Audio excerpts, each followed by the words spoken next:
Shalom Bapak Ibu Saudara yang dikasihi Tuhan. Haleluya, selamat bergabung buat yang di rumah dalam ibadah doa kita pada hari ini. Hari ini adalah hari yang tepat, waktu ini adalah waktu yang tepat untuk kita memuji dan memuliakan Tuhan. Karena di saat kita menyembah Tuhan, kita diingatkan betapa luar biasanya Tuhan di dalam kehidupan kita. Betapa kuasanya Tuhan sangat luar biasa di dalam kehidupan kita, sehingga permasalahan yang kita anggap aduh kayaknya besar banget, ketika kita memuji, kita memuliakan nama Tuhan, masalahnya itu jadi kecil karena pandangannya kita dialihkan dari masalah kita ke Tuhan kita. Haleluya. Karena itu saya percaya Bapak Ibu Saudara sudah mempersiapkan hatinya untuk bersama-sama kita mau bersekutu sama Tuhan pada saat ini. Mari saya undang untuk berdoa bersama-sama. Haleluya, haleluya. Haleluya, haleluya, haleluya. Haleluya, haleluya, haleluya. Sungguh kami mengucap syukur Tuhan buat setiap perbuatan-Mu yang ajaib di dalam kehidupan kami. Engkau yang selalu menolong kami, memelihara kehidupan kami, menjaga kami, melindungi kami Tuhan. Bahkan kasih-Mu yang benar-benar melimpah di dalam kehidupan kami sungguh mengucap syukur Tuhan yang sedalam-dalamnya Tuhan buat kebaikan-Mu Tuhan. Dan saat ini kami datang di hadapan-Mu membawa setiap pujian, penyembahan, pengagungan Tuhan. Sebab kami tahu Engkau pribadi satu-satunya yang layak Tuhan mendapatkan itu semua. Bahkan kami juga rindu Tuhan untuk mendengarkan firman yang disampaikan oleh hamba-Mu Tuhan. Dan kami percaya firman-Mu itu yang akan menguatkan kami, mengubah pola hidup kami Tuhan untuk menjadi serupa akan Engkau. Bahkan memberikan kami kemenangan lepas kemenangan Tuhan. Dari persoalan kehidupan kami, dari setiap tantangan, sakit Tuhan, karakter-karakter yang harus diubahkan, kami percaya Tuhan semuanya itu Tuhan ada di dalam hadirat-Mu, ada di dalam Engkau Tuhan. Karena itu hari ini Tuhan, saat ini kami siap untuk memuji dan memuliakan nama-Mu. Di dalam nama Tuhan Yesus kami berdoa. Mari Bapak Ibu Saudara yang siap memuji Tuhan, sama-sama kita katakan amin. Saya undang Bapak Ibu Saudara yang ada di gereja untuk bangkit berdiri bersama-sama dengan kami yang di depan. Kita angkat pujian kasih Allah tak berkesudahan, selalu baru setiap pagi.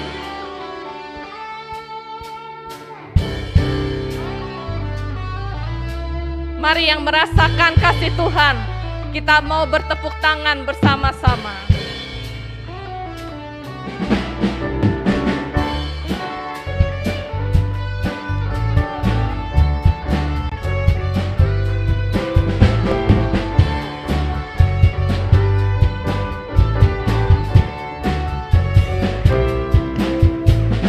Kasih Allah tak berkesudahan, selalu baru setiap pagi. Rahmat-Nya pun tak pernah berakhir seumur hidupku. Kasih Allah selalu baru setiap hari. Rahmat-Nya pun tak pernah berakhir seumur hidupku. Dengan sukacita ku kan menari, dengan sorak-sorai memuji, ku naikkan pujian, haleluya, nyanyi bagi Dia Sang Raja. Dengan sukacita ku kan menari, dengan sorak-sorai memuji, ku naikkan pujian, haleluya, nyanyi bagi Dia Sang Raja, nyanyi bagi Dia Sang Raja. Kasih Allah tak berkesudahan, selalu baru setiap hari. Rahmat-Nya pun tak pernah berakhir sampai seumur hidup kita. Kasih Allah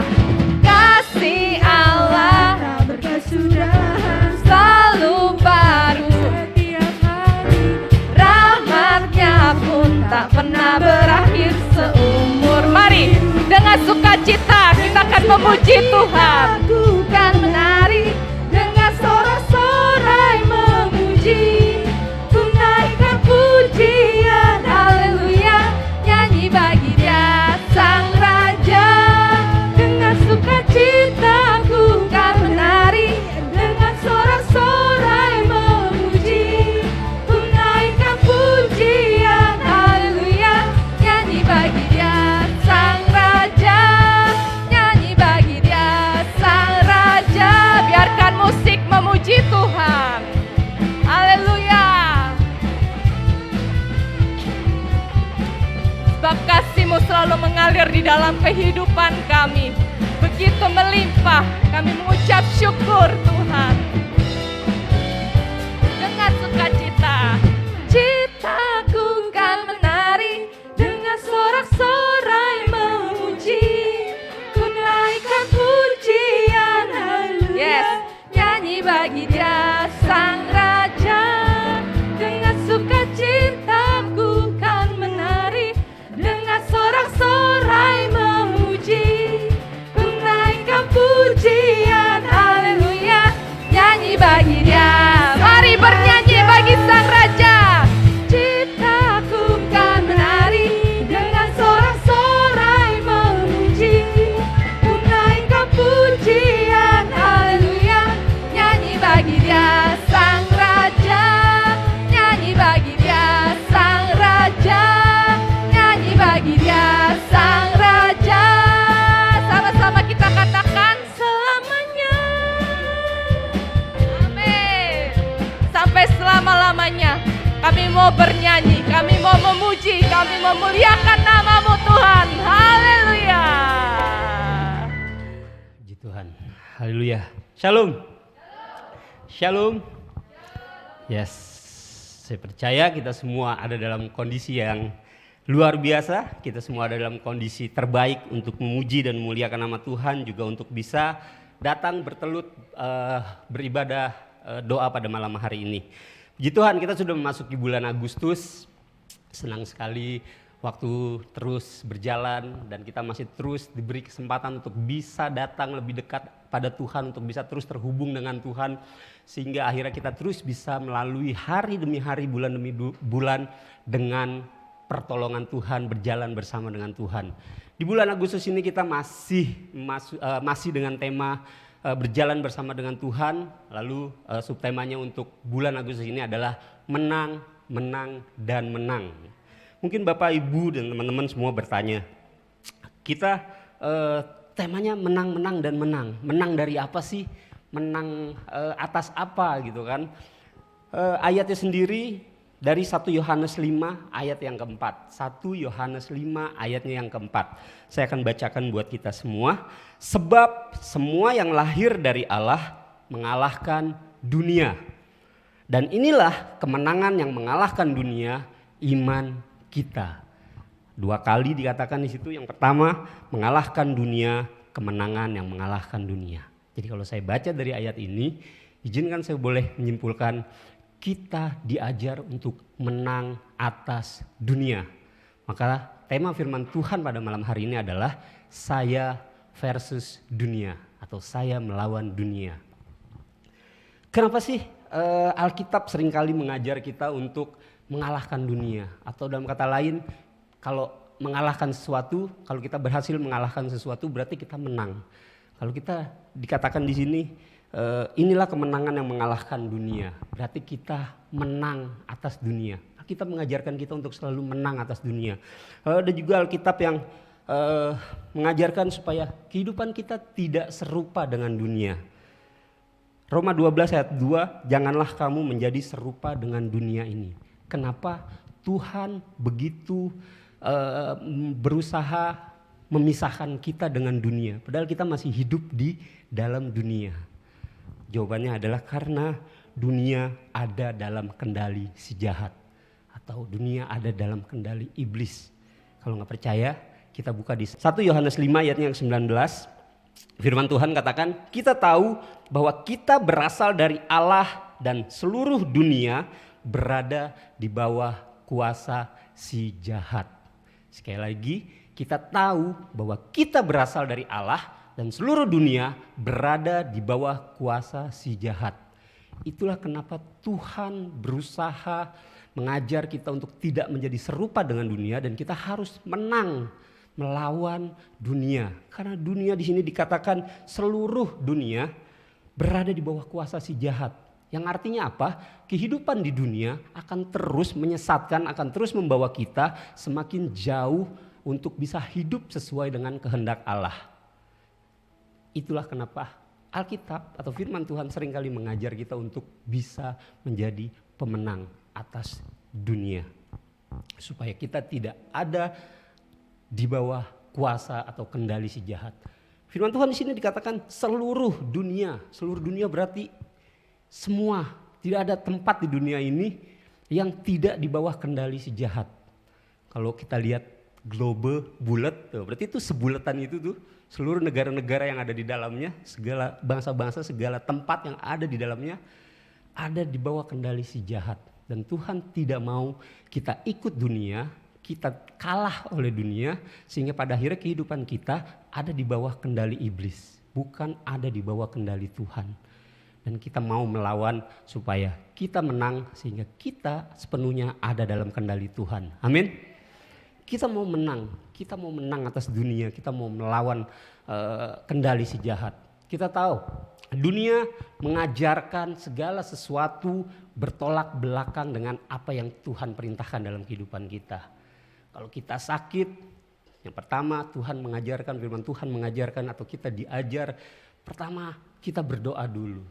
Kita minta sama Tuhan untuk bisa disembuhkan. Tapi dunia mengajarkan kita untuk pergi ke dukun misalnya. Pergi ke paranormal misalnya.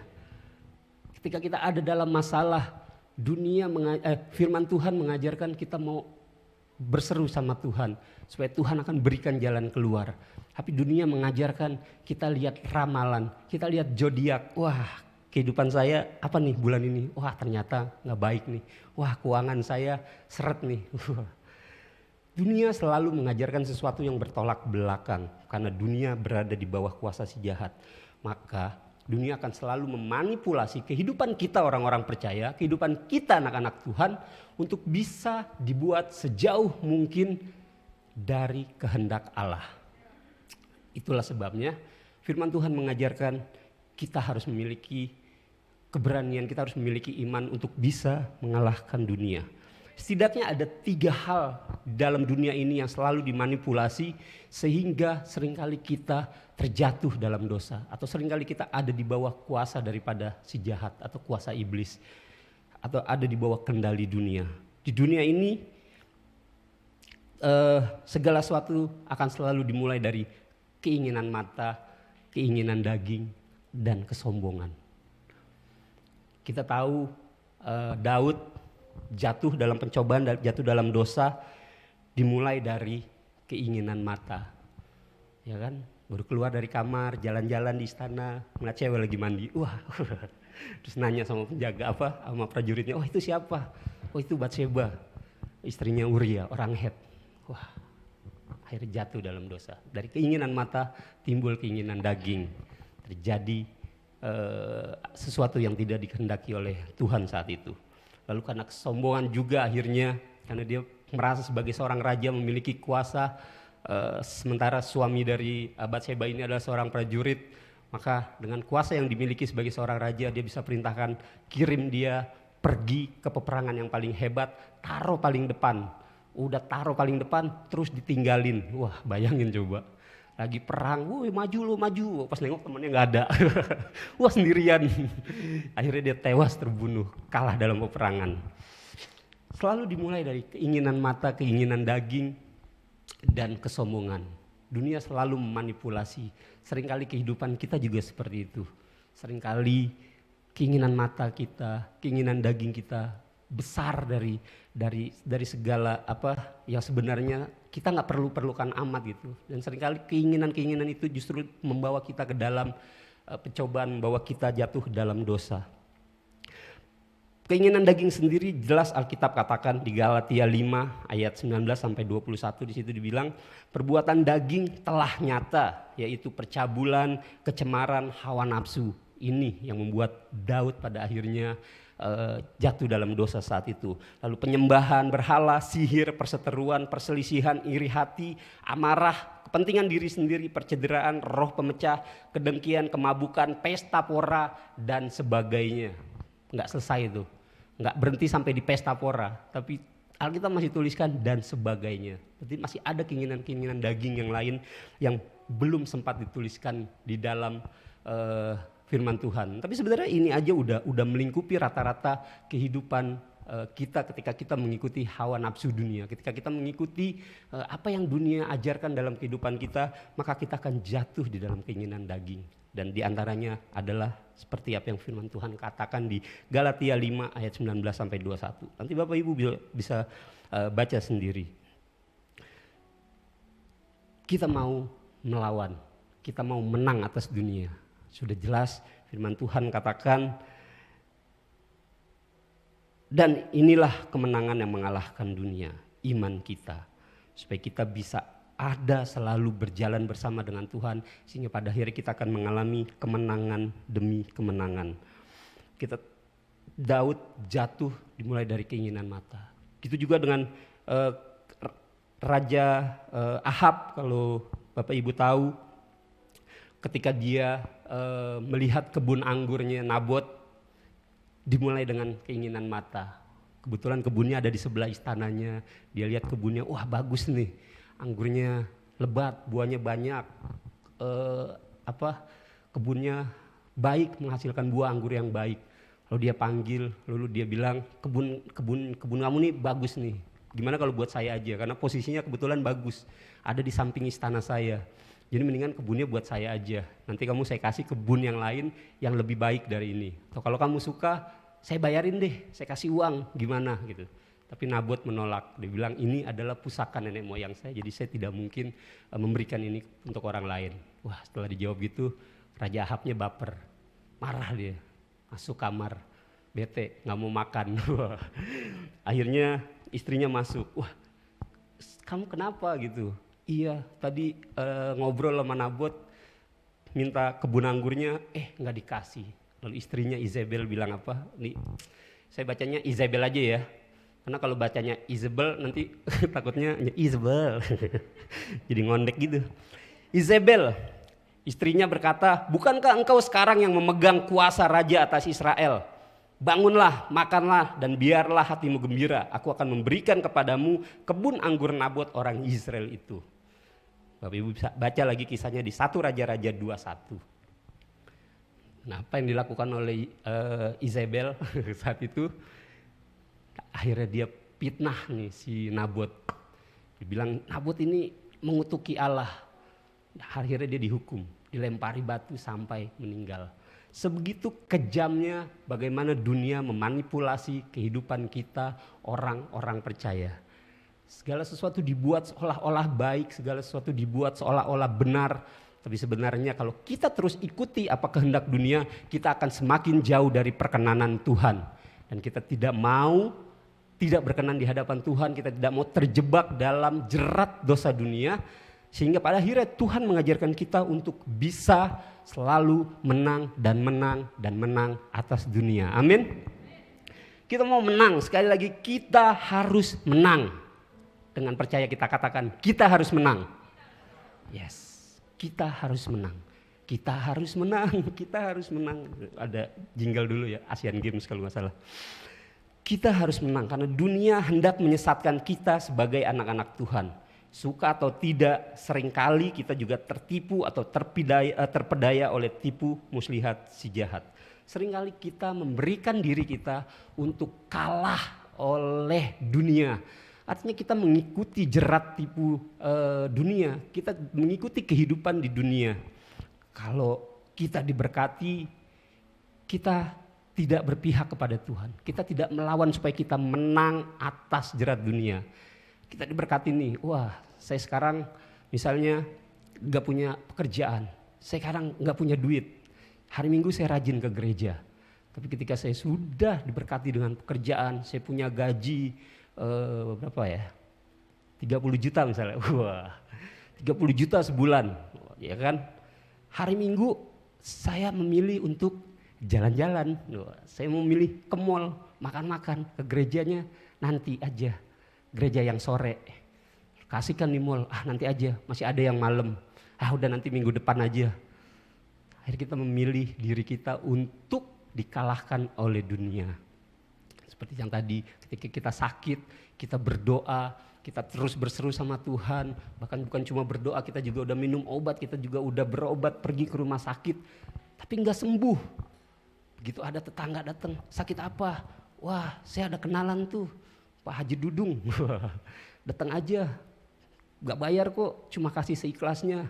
Cuma nanti dikasih air putih. Waduh, air putih, minum, sembuh. Kita sudah memberikan diri kita untuk dikalahkan oleh dunia. Tapi kita mau sebagai anak-anak Tuhan, kita mau menang atas dunia. Sehingga jerat dunia tidak lagi berlaku dalam kehidupan kita. Itulah kenapa Tuhan mengajar kita untuk menang atas dunia. Itulah kenapa Tuhan mengajar kita untuk tidak menjadi serupa dengan dunia. Supaya kita tidak mengikuti keinginan mata, keinginan daging, dan kesombongan dalam kehidupan kita.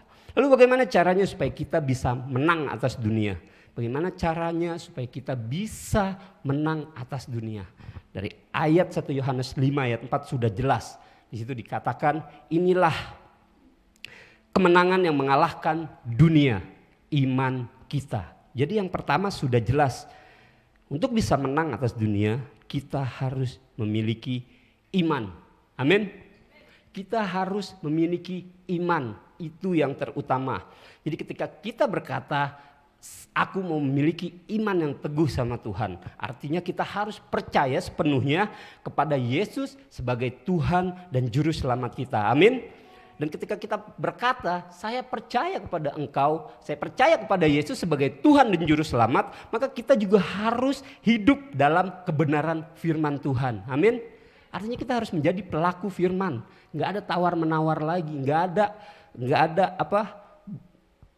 tawar menawar. Artinya kita harus hidup sesuai dengan firman Tuhan, dengan apa yang Tuhan katakan dalam firman-Nya. Segala sesuatu dalam kehidupan sudah diatur dalam firman Tuhan. Tapi seringkali kita berusaha mengecoh Tuhan, seringkali kita berusaha melakukan sesuatu, mencari pembenaran untuk sesuatu yang hanya kita senangi saja, hanya untuk sesuatu yang kita mau supaya bisa menghasilkan kebaikan buat hidup kita aja. Sehingga banyak hal yang seringkali kita bikin pembenaran-pembenaran sendiri. Saya mau memberi, kalau nanti saya sudah kaya, wah repot. Akhirnya gak dibikin kaya-kaya sama Tuhan, gak memberi-memberi. Saya mau ke gereja, kalau saya nanti sudah sehat. Udah sehat tapi masih keluyuran kemana-mana. Wah nanti kalau dibikin sakit lagi, Tuhan lagi yang salah. Iya kan? Boleh kok minum asal nggak mabok. Wah, berusaha cari-cari pembenaran terus untuk sesuatu yang hanya memuaskan kehidupan kita. Tapi seharusnya kita mau hidup dalam kebenaran firman Tuhan, maka kita harus mau dipimpin oleh Roh. Dalam hidup kita, dalam hati kita ada Roh yang hidup dalam hidup kita. Amin. Jadi kita harus mau dipimpin oleh Roh. Kita harus mau berubah untuk segala sesuatu yang ada dalam kehidupan kita. Galatia 5 ayat 16 dikatakan, maksudku ialah hiduplah oleh Roh, maka kamu tidak akan menuruti keinginan daging. Amin. Sudah jelas, untuk bisa menghindari keinginan daging, kita harus hidup oleh Roh. Kita harus hidup dalam Roh. Kita harus hidup dalam pimpinan Roh.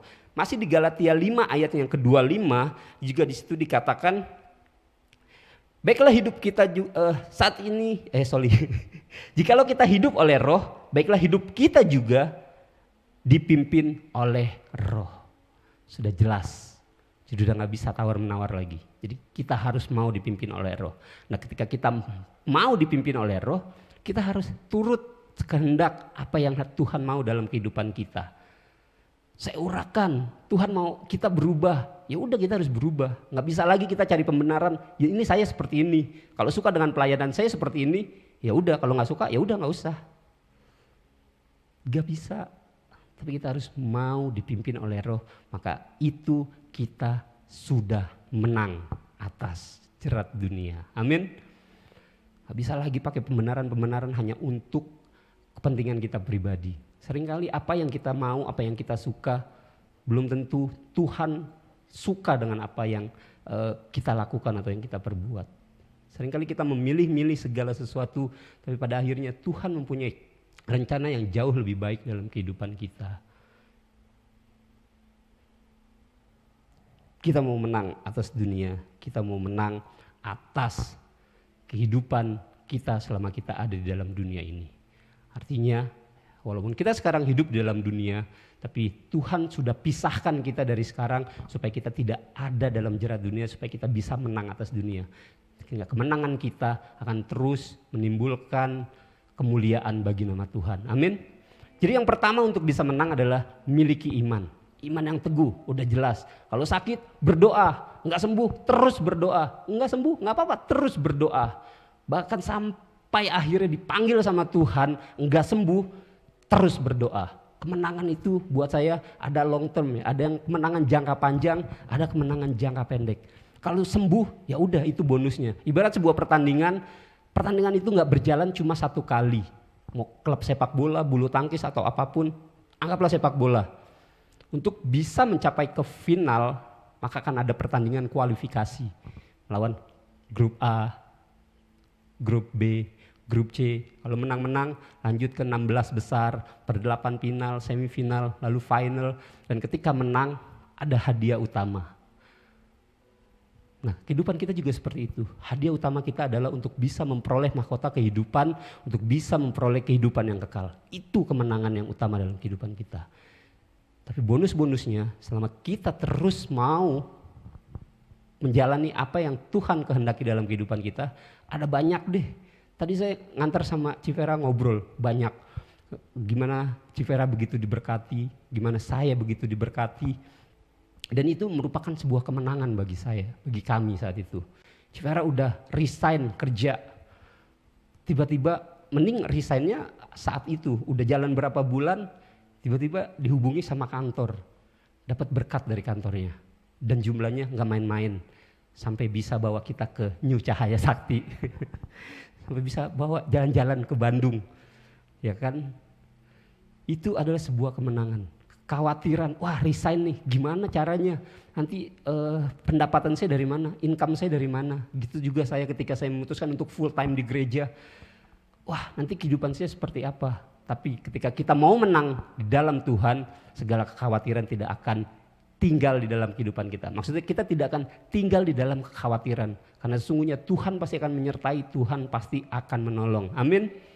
Tuhan akan terus selalu memberikan kita kemenangan selama kita terus mau berjalan sesuai dengan kehendak firman Tuhan. Selama kita mau terus berjalan bersama dengan Tuhan. Hingga akhirnya kita akan selalu menang, menang, dan menang. Amin. Lalu yang berikutnya adalah setelah kita memiliki iman, lalu kita harus lahir dari Allah. Lahir dari Allah artinya hidup kita mau dibaharui oleh Tuhan. Seperti yang tadi saya bilang, kita gak bisa lagi pakai kehidupan kita yang lama. Wah, orang ini kalau pelayanan ngomongnya ceplas-ceplos. Wah, dia mah suka ngeledekin orang. Ya udah gak apa-apa, saya begini. Kalau gak mau dilayani sama saya ya gak usah. Sementara Tuhan mau kita untuk berubah. Atau ada kekurangan-kekurangan lain dalam kehidupan kita. Tuhan mau kita berubah, maka kita harus berubah. Itu kita sudah menang. Itu kita lahir dari Allah. Hidup baru itu bukan reinkarnasi. Hidup baru adalah kehidupan yang lama kita tinggalkan. Segala sesuatu yang tidak berkenan di hadapan Allah kita tinggalkan jauh di belakang. Lalu kita memakai kehidupan baru, hidup yang sesuai dengan perkenanan Tuhan. Amin. Jadi hidup baru itu bukan kalau dulu saya jahat, sekarang saya jadi teko gitu. Ya kan kalau dulu saya suka menganiaya orang, sekarang saya mungkin jadi gayung martabak misalnya. Bukan seperti itu. Saya curiga nih kalau ada orang makanya yang suka marah-marah, yang suka cemberut gitu, yang gampang emosi, yang panasan, mungkin di kehidupan sebelumnya dia knalpot gitu. Jadi enggak, hidup baru bukan seperti itu. Hidup baru adalah kita lahir dari Allah, hidup dari perkenanan Allah. Sehingga kehidupan kita akan mau selalu melakukan hal yang berkenan di hadapan Tuhan. Bukan hanya melakukan yang baik, tapi melakukan yang benar di hadapan Tuhan. Jadi selain memiliki iman, lalu untuk bisa menang atas dunia ini, kita mau lahir dari Allah. Mau lahir baru, mau lahir memiliki kehidupan baru. Rubah segala sesuatu hal yang tidak berkenan. Tidak mudah memang, butuh proses. Tapi paling tidak kita memberikan hidup kita, memberikan hati kita untuk mau diproses. Sehingga pada akhirnya segala sesuatu akan berjalan lebih gampang ketika kita mau memberikan hidup kita untuk lebih diproses oleh Tuhan. Ya kan, ibaratnya orang kalau dipiting, kalau ngelawan itu akan semakin sakit. Tapi kalau udah pasrah diam aja, yang meeting juga akan lebih mengendorkan pitingannya gitu kan. Tahu kan piting? Itu pala kepiting. Tahu nggak pala kepiting di mana? Pala kepiting itu diketek gitu. Ya jadi kita mau hidup lahir dari Allah. Lalu yang terakhir, selain memiliki iman, lahir dari Allah, meneladani Yesus dan melakukan perintahnya. Ini udah jelas. Kita orang percaya, kita yang mengaku sebagai orang Kristen, kita yang mengaku Yesus sebagai Tuhan, kalau bukan Yesus yang menjadi teladan kita, siapa yang mau kita teladani? Karena cuma Yesus yang memiliki kasih yang begitu sempurna, karena cuma Yesus yang memiliki kehidupan yang begitu sempurna, bahkan kematian di kayu salib itu merupakan sebuah kemenangan atas dunia yang pada akhirnya membuat kita juga menjadi pemenang atas dosa-dosa kita. Amin. Yesus itu udah menang. Ketika dia mati di kayu salib itu adalah kemenangan. Padahal dia punya power untuk melakukan perlawanan. Dia punya power dia punya kuasa untuk untuk tidak terjadi dalam kehidupannya, karena dia udah tahu, wah saya bakal ditangkap, saya bakal dianiaya, saya bakal disalibkan, saya akan mati di hari yang ketiga, saya akan bangkit. Udah tahu, ya. Kalau udah tahu seperti itu, wah gue bakal ditangkap nih, saya nggak mungkin ada di taman itu, kabur saya, mana kek gitu, jalan-jalan ke Jogja, ke Solo. Tapi karena Tuhan mau menang atas dunia, karena memang itu yang diperintahkan dalam kehidupannya, itu yang harus dilakukannya, maka supaya firman Tuhan digenapi, hal itu boleh terjadi. Dan justru atas perkara itu, kita juga ikut menang atas dunia ini. Amin. Bahkan ketika Yesus dicobai, pertama kali waktu dia dibawa oleh roh jahat, lalu dia ditunjukkan oleh iblis, ini kerajaan di dunia dan seluruh isinya, ini semua akan kuberikan kepadamu jika engkau sujud menyembah aku. Tapi dengan tegas Yesus berkata, enyahlah iblis, sebab ada tertulis engkau harus menyembah Tuhan Allahmu dan hanya kepada Dia saja engkau berbakti. Jadi sudah jelas, teladannya adalah menyembah Tuhan, kepada Tuhan saja kita berbakti. Tidak ada Allah lain dalam kehidupan kita. Tidak ada hal yang bisa membuat kita jauh dari Tuhan. Lalu kita mau meneladani Tuhan Yesus, kita mau meneladani kasih-Nya, kita mau meneladani segala hal yang diperbuat, dan terlebih lagi kita mau melakukan kehendak-Nya. Kehendak Tuhan bisa berbeda dari Bapak Ibu, teman-teman dan saya. Tapi intinya segala sesuatu yang Tuhan mau kita lakukan adalah membawa kemuliaan bagi nama Tuhan, menjaga kehidupan kita sehingga pada akhirnya kita akan memperoleh kemenangan, dan kemenangan itu akan menghasilkan mahkota kehidupan dalam kehidupan kita. Amin. 3 hal ini kalau kita lakukan, maka kita pasti bisa menang dari dunia yang sudah dikuasai si jahat.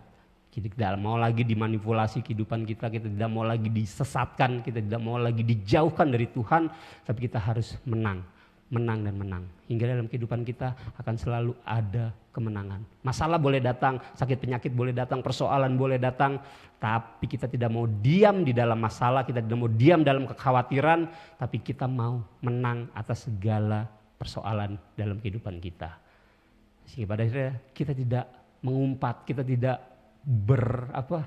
gerendengan gitu, kita tidak berkata-kata, bertanya-tanya, kenapa Tuhan? Kenapa ini seperti ini Tuhan? Jangan kebanyakan komplain di hadapan Tuhan. Tapi kita ikuti saja karena kita mau percaya Tuhan selalu menyertai kehidupan kita. Jika sudah bisa menang terhadap dunia, maka kehidupan kita hanya akan selalu berisi kemenangan bersama dengan Tuhan. Amin. Tuhan Yesus memberkati. Satu hal yang saya tahu bahwa untuk menjadi pribadi yang menang kita harus mengandalkan Tuhan. Nggak bisa pakai kekuatan sendiri. Kalau kita pakai kekuatan sendiri, itu pasti akan gagal. Sebab ada firman yang tertulis Yeremia 17 ayat 3, beginilah firman Tuhan, terkutuklah orang yang mengandalkan manusia, yang mengandalkan kekuatannya sendiri, dan yang hatinya menjauh daripada Tuhan. Di ayat ketujuhnya, diberkatilah orang yang mengandalkan Tuhan, yang menaruh harapannya pada Tuhan.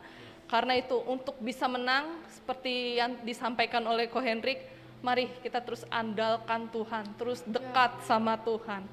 Haleluya, haleluya, sikiala ya boleh ya, sikiala ya. Kami perlu Engkau Tuhan Yesus, sebab kami sungguh memerlukan Engkau di dalam kehidupan kami. Kami mau menjadikan Engkau prioritas di dalam kehidupan kami. Di saat kami mengalami masalah, kami mau langsung Tuhan mengejar Engkau. Kami gak mau mengandalkan kekuatan kami sendiri. Kami tidak mau menjadikan Engkau sebagai solusi terakhir kami Tuhan. Tapi kami mau menjadikan Engkau yang terutama di dalam kehidupan kami. Haleluya, haleluya. Ku perlu Engkau Yesus, haus jiwaku menantikanmu. Ku percaya Kau penuh pengharapanku di dalam-Mu. Ku perlu Engkau Tuhan, ku perlu Engkau Yesus, haus jiwaku menantikanmu. Ku percaya Kau penuh pengharapanku di dalam-Mu.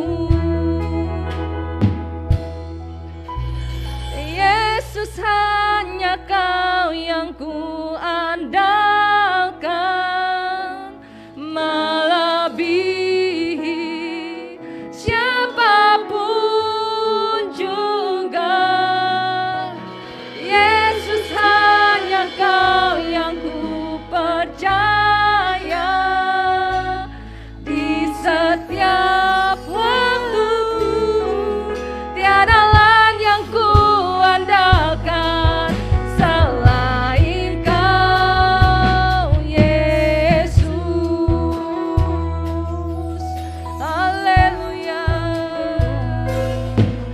Ku perlu Engkau Yesus, haus jiwaku menantikanmu. Kami percaya penuh, sebab harapan kami ada di dalam-Mu Tuhan. Pengharapanku di dalam-Mu. Oh Yesus, hanya Kau yang ku andalkan, melebihi siapapun juga. Yesus, hanya Kau yang ku percaya di setiap waktu. Tiada lain yang ku andalkan selain Kau. Yesus, hanya Kau yang ku andalkan, melebihi siapapun juga. Yesus, hanya Kau yang ku percaya di setiap waktu. Tiada lain yang ku andalkan selain Kau, Tuhan Yesus. Yesus, hanya Kau yang ku andalkan, melebihi siapapun juga. Yesus, hanya Kau yang ku percaya di setiap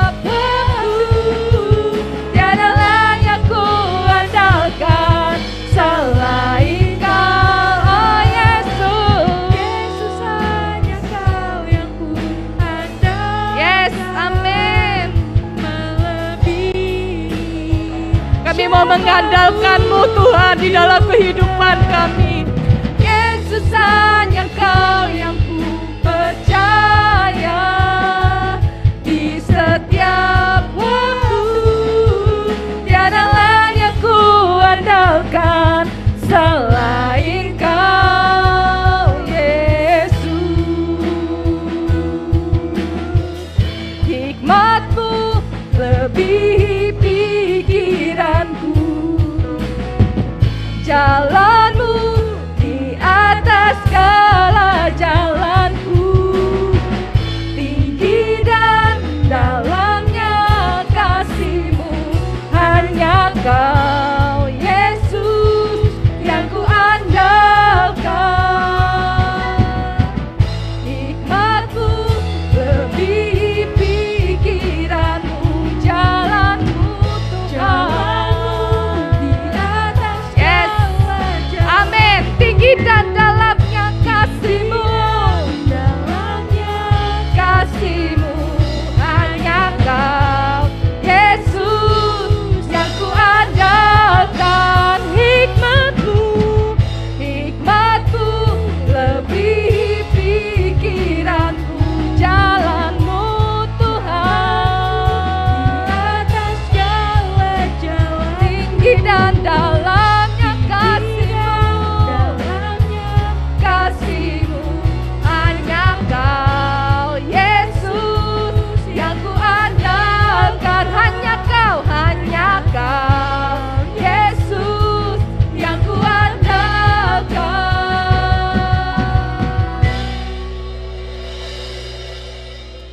Yesus, hanya Kau yang ku andalkan. Yes, amin. Melebihi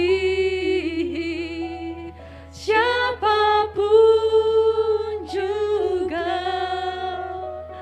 Yesus, hanya Kau yang ku percaya di setiap waktu.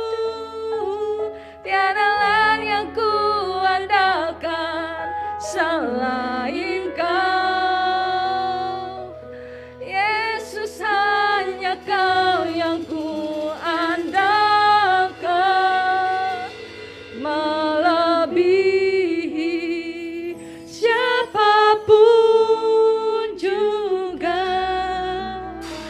Yesus, hanya Kau yang ku percaya di setiap waktu.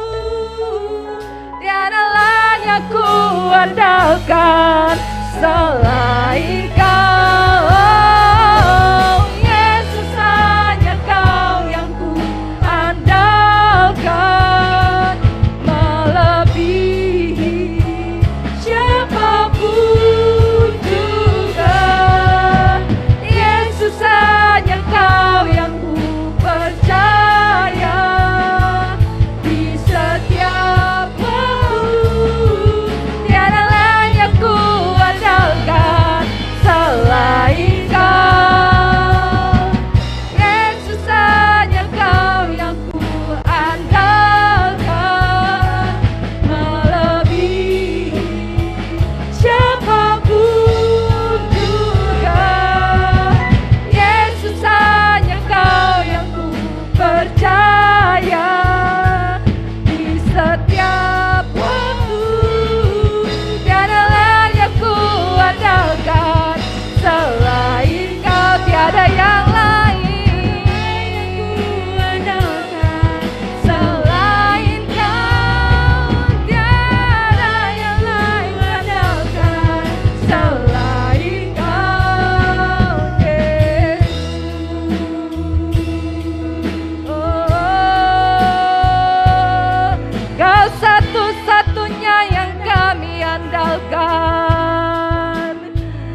bersyukur malam hari ini ya Tuhan, kalau kami sudah memuji, menyembah, memuliakan nama-Mu, kami sudah berdoa pada malam hari ini, dan bahkan kami sudah terima kebenaran firman-Mu ya Tuhan. Kami mengucap syukur ya Tuhan, di dalam seluruh rangkaian ibadah doa pada malam hari ini, kami diberkati, kami dikuatkan, kami menjadi orang-orang yang menang, kami menang atas dunia ini ya Tuhan. Kami tahu dan kami percaya bahwasanya kami adalah orang-orang yang menang di dalam Engkau Tuhan. Terima kasih ya Pak, terima kasih Tuhan. Mari malam hari ini sebelum kita pulang ke rumah kita masing-masing, mari Bapak Ibu kita angkat tangan kita bersama-sama, juga yang di rumah boleh mengangkat tangan bersama-sama. Kita akan terima berkat daripada Tuhan. Bapak Ibu saudara-saudari semuanya, Tuhan menetapkan kita menjadi umat yang kudus. Tuhan membawa kita naik dan tidak pernah turun. Tuhan menetapkan kita menjadi kepala bukan ekor, dan Tuhan menetapkan kita menjadi orang-orang yang menang. Apapun yang disentuh dan dikerjakan oleh setiap kita, dibuat Tuhan berhasil. Dimanapun kita berada, Tuhan memberkati. Semua janji Tuhan akan dilimpahkan kepada kita asalkan kita mendengarkan perintah Tuhan dan tidak menyimpang ke kanan atau ke kiri dan melakukannya dengan setia. Terimalah berkat daripada Bapa, cinta kasih daripada Tuhan Yesus Kristus, dan persekutuan Roh Kudus yang pasti selalu menyertai kita semuanya mulai hari ini sampai Maranatha. Tuhan Yesus datang kembali kali kedua menjemput kita semua yang percaya. Kita yang percaya, kita terima berkat Tuhan pada malam hari ini. Mari kita bersama-sama berkata, amin. Puji Tuhan.